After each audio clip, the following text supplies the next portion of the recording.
ধলাই জেলার অভিভাবক মন্ত্রী হিসেবে দায়িত্ব গ্রহণের পর জেলা শাসকের কার্যালয়ে নিজের প্রথম প্রশাসনিক বৈঠকে যোগ দিলেন রাজ্যের ক্যাবিনেট মন্ত্রী রতন লাল নাথ। বৃহস্পতিবার আয়োজিত এই গুরুত্বপূর্ণ বৈঠকে জেলার সর্বাঙ্গীন উন্নয়ন ও প্রশাসনিক গতিশীলতা বজায় রাখার বিষয়ে বিশদ পর্যালোচনা করা হয়।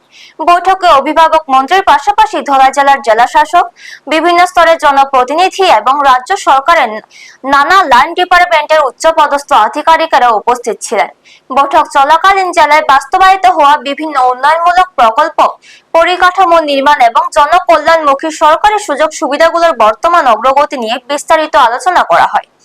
জনগণের নানা মৌলিক সমস্যা যাতে দ্রুত নিরসন করা যায় সেই বিষয়ে প্রশাসনিক কর্মকর্তাদের প্রতি প্রয়োজনীয় নির্দেশ দেন মন্ত্রী। ধলাই জেলাকে আরো সমৃদ্ধ ও আধুনিক করে গড়ে তুলতে জনপ্রতিনিধি এবং আমলাদের যৌথভাবে কাজ করার আহ্বান জানানো হয় এই বৈঠক থেকে। ব্যুরো রিপোর্ট, নিউজ তৎকাল 24। আপনারা দেখছেন নিউজ তৎকাল 24।